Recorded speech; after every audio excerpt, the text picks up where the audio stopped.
Hey, this is Joe from Presonus. I'm Presonus, man. And today we're going to talk all about the analog delay plugin in Studio One.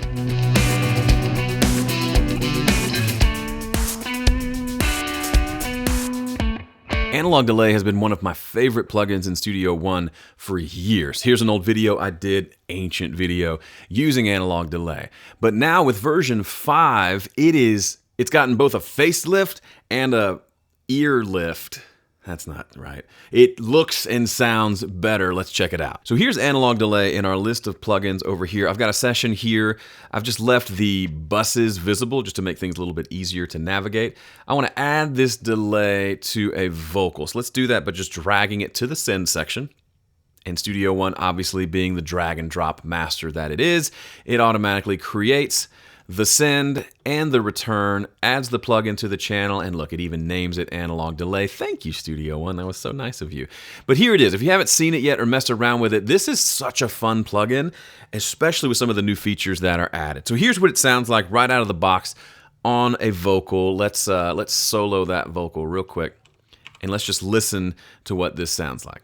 Knocked me down, left me bleeding on the ground, and when no one was around, oh, they left me.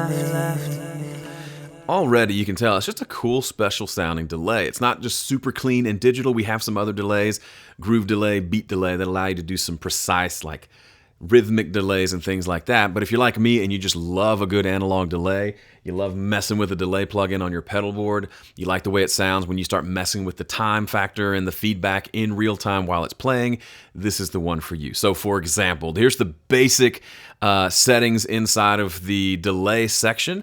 The time setting obviously lets us go up and down up to 4 bars or as low as a 64th triplet note, but we don't have to sync it to the tempo of the session. We can just have milliseconds, up to 3 seconds of delay time, or as fast as 1 millisecond.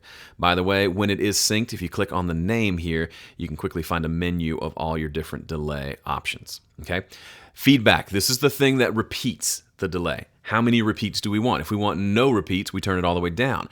If we want lots of repeats, we turn it up. And if we want it to repeat indefinitely and start to feed back on itself and self-oscillate, we make sure the boost thing is engaged. That turns up the feedback volume, and then we crank it up to 100. Here's what that sounds like. Knocked me down, left me bleeding on the ground.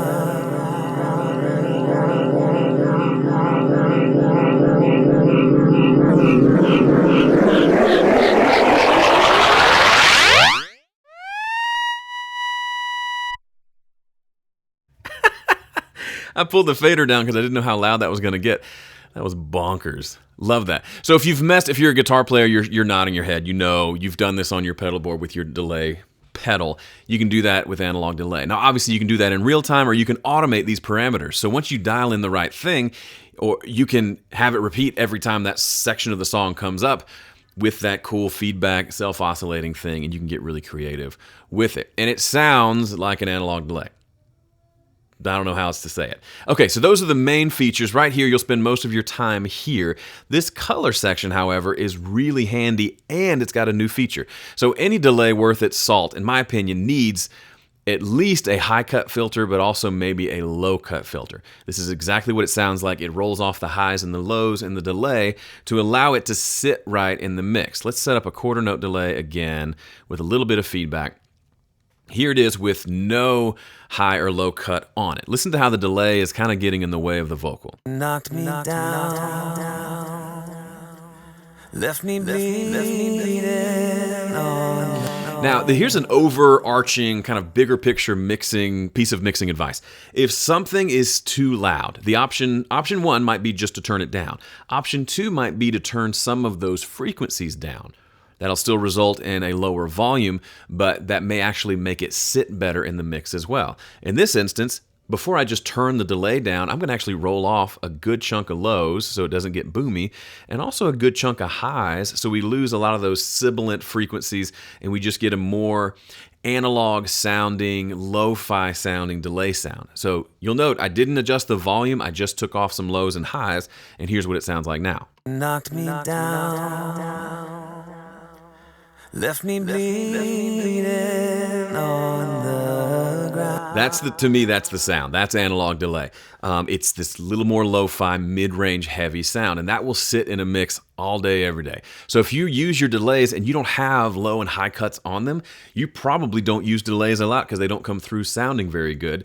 This is the solution. Have them sit in the mix a little bit more by doing this. Now, here's a new feature with version 5 and this version of analog delay. We have added tape saturation to this section. So you'll notice this state space logo here. That's the same technology we use inside of Ampire to model different guitar amps, inside of Fat Channel to model different analog compressors and EQs.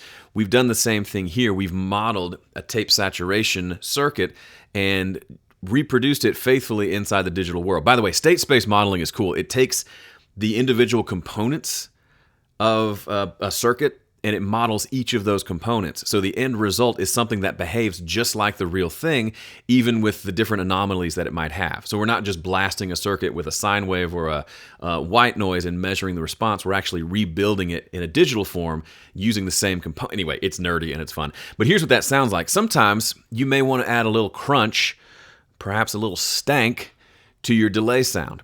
It's not going to affect the dry signal. It's just going to affect the delayed signal. Here's what that sounds like. Knocked me down, left me bleeding on the ground. Just so you can hear it, let's just listen to the delay by itself. Knocked me down, left me bleeding on the ground. It's not a crazy distorted sound. If you want that, which can be really cool, then use the Red Light Distortion plugin. But if you want to add some grit and just a little bit of saturation to the signal, it's now built right into the plugin, which is kind of cool. All right, we're going to save LFO and motor for a little bit later. The next thing that I find myself adjusting, I adjust delay, color, and width. Those are my go-to settings. Width is really cool. Right now, if we listen, this is basically just an analog mono delay. Knocked me down, left me bleeding on the ground. But what's cool is we can, if we decide I really want this to be stereo, we can do that right here by literally just turning up this width control. And now we have stereo. Knocked me down, left me bleeding on the ground. So that's going to have more of a ping pong back and forth style. If that's too much, you can adjust the width back in so it's not as wide. Knocked me down, or even narrower, just a tiny bit of width. Knocked me down. And then there's 2-channel mode, which is more for when you're sending a stereo signal. How does it process that? When I switch it to 2-channel mode here, it actually doesn't really do anything. Knocked me down. It just stays in mono. So I have it usually defaulted to being in the sum mode with the width just barely up. And then if I want the stereo spread, I can add that, but it's not there by default because a lot of times I do want more of a mono sounding delay sound. All right, LFO. What is this right here? Well, if you've messed with things like, I've got like a Memory Man delay over here in my pedal board. It's got some sort of chorus or modulation effect, and that's affecting the delayed sound itself. So real quickly, let me just solo the delay signal, so we're just listening to that. I'll turn feedback off for a second, and let's just listen to what this does when we start messing with these knobs. Knocked me down, left me bleeding around. And when no one was around, oh, they left me. So what's it doing? It's adjusting, it's affecting the pitch, right? It's modulating the pitch up and down. If we go crazy with the amount and the speed, it sounds weird. It's modulating too big of a range, just going way down low and way up high. But with a more like normal setting, you'll find it just adds a little bit of chorus sort of effect. So if we spread it out a little bit and we go back to just listening to the vocal, with the delay on top, you can start to hear how this could be a cool creative tool for certain situations. Knocked me down, left me bleeding on the ground, and when no one was around, oh, they laughed at me. So you can see if you can get really nuts with it. I was wrong. When I pulled it all the way down, that's not the lowest setting. That's actually -50 +50. So this is a pitch setting, or how much of modulation is happening. So you stick around this 0 mark and you'll get just a little bit of that kind of phasing, chorusing happening, which can be kind of cool. Okay, now motor, this one, I'll be completely honest, I don't know what this is and what it does. This is the delay speed factor, the tape speed, if we're thinking about a tape delay, and inertia is the tape acceleration and deceleration. Let's just move some knobs and see what it does to the sound. Knocked me down, left me bleeding on the ground. Knocked me down, knocked me down, knocked me down, knocked me down, knocked me down, left me bleeding on the ground. It's doing something with pitch. Somebody smarter than me can come in and tell me more about that. I'm going to leave it at its default setting.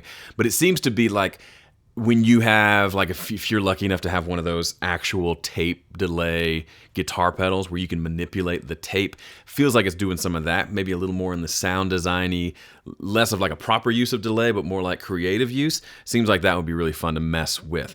But again, I use this delay almost exclusively without touching the LFO and the motor controls. Feel free to dive in, but where you're going to get the most bang for your buck is learning how to use the delay section, the color section especially, and the width section.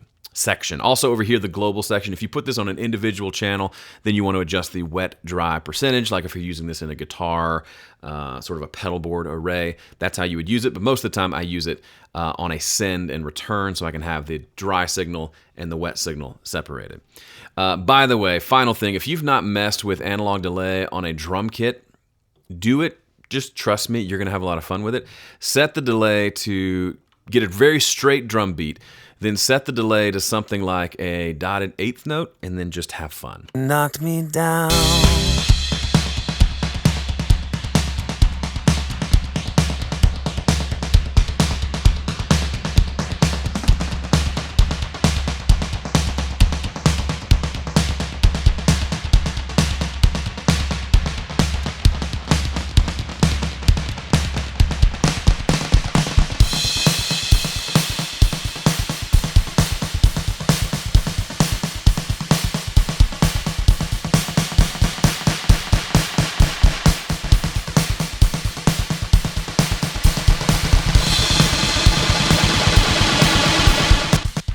Sorry, I got distracted.